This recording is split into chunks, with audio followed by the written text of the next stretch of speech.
Growing from seed is easier than you think and much cheaper than buying established plants. Here's how. All you need to get started is some seed raising mix, your seed trays, propagators or pots, labelling gear and your selection of seeds. The great thing about growing from seed is that you don't need a lot of space. You can do it a few different ways. We've got our Jiffy trays. These are biodegradable. These also go straight in the ground so you avoid transplant shock. Secondly, you got your plastic seed trays, and they're great because obviously they're reusable. I've got a range of flowers and veggies to plant today, but basically they all go in the same way. First up, I'm going to use some of these plastic seed trays. We're going to plant some flowers into those. Before anything, we'll fill this up with some seed raising mix. Because these trays are nice and small, I'm just going to use a scoop to fill them up. Just lightly scatter that in. You're aiming to get these about 10 mil from the top. Now with the seed raising mix, it's free draining, has a slow release fertilizer in there to feed them right through to germination, and also a fungicide to protect them as they grow. Much better than just topsoil from your garden. Right, these seeds are so small, we really are just doing a light scatter over the top. We're not trying to drop one into each little side. Just pour a few into your hand. These are pretty tiny, so we're just scattering them. I'm not too worried about how many are going in each one, because we'll thin these out once they sprout. I'm just going to do the same again for Snapdragon. Exactly the same process, just spreading a few into each one.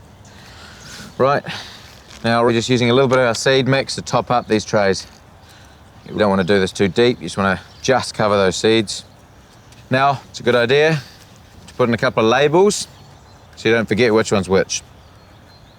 Next, we're going to do some of these Jiffy pots. We're going to plant some veggies into them. I've chosen to do zucchini. Before we fill these up, it's best to check the back of the packet of your seeds, see how far down you need to sow the seed. These say 20 mil, so we know how much to leave at the top. And then it's just the same as before, fill them up, give it a little press down, nice and easy. These seeds are a little bit bigger, and we're just going to do one per pot. And then same again, just backfill. Pop in a few labels so we don't lose track, and then they're ready to be watered in. Now the key here is to just make sure that these stay warm. You can cover them with some plastic or some glass and place them on the windowsill if you have the space, or even better, a little mini greenhouse like I've got here. Just pop them in. Now depending on the seeds that you've planted, germination will generally be between 2 weeks and a month.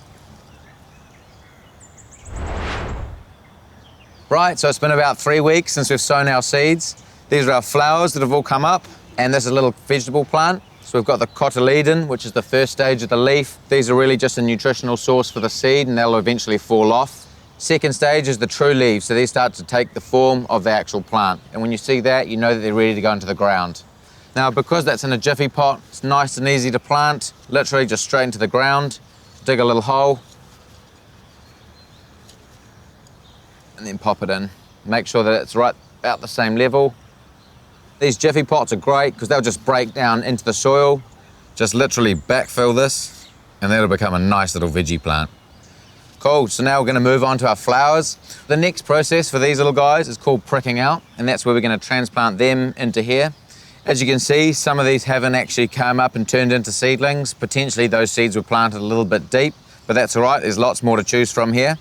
So you just use a little tool. I've got a label today, you can use a pencil or anything similar, and just sort of tease the roots out really, really gently, and it's going to separate them out, and then we can choose the strongest ones to put into our pot. Right, so just before we do that, another little tip. If they have been growing inside, it's a good idea to take them outside during the day for a couple of weeks and then back in at night, and this is called hardening them off. This will get them ready for their outdoor life. So get your little tool, go in around the base, being very delicate not to damage the roots. Hold them by their leaves and just sort of try and untangle them really. And then we'll just lay them in our pot, ready to go in. This is quite fiddly, so just be really careful with them. So I think 3 is probably about enough for this sort of size pot. Now really it's as easy as pricking a little hole with your finger, just laying the roots in there, and just sort of backfilling around, making sure most of the leaves aren't covered in soil. Now it is normal for these guys to look a little bit sad and floppy. They are pretty delicate and at a very early stage of life, but they will harden up. Make sure to use a decent potting mix to get them started, and this will keep them going. Press down firmly around the base. Great, now they're ready for some water. It's a good idea to use a 50% mix of seaweed tonic to stop transplant shock. Lastly, keep them protected for another 3 to 4 weeks until they're fully established, either in a sheltered spot or under a cloche tunnel. Check out our website for the best times to sow or plant flowers, herbs and veggies. It's generally spring or autumn for maximum cropping or flowering, and stagger it so they don't all come at once. Most seeds will germinate in light or shade, but it's important to keep them warm. Water small amounts when required during germination. Don't let them dry out, but don't flood them either. Water well when replanting. Feed new seedlings with seaweed tonic at half strength. Protect them from the cold with a mini greenhouse or cloche tunnel. If your seedlings disappear overnight, blame the slugs and snails and use some quash. And watch for damping off when seeds rot from overly wet soil. And that's it. Make sure you subscribe to the Mitre YouTube channel for more great content, or click here to watch more.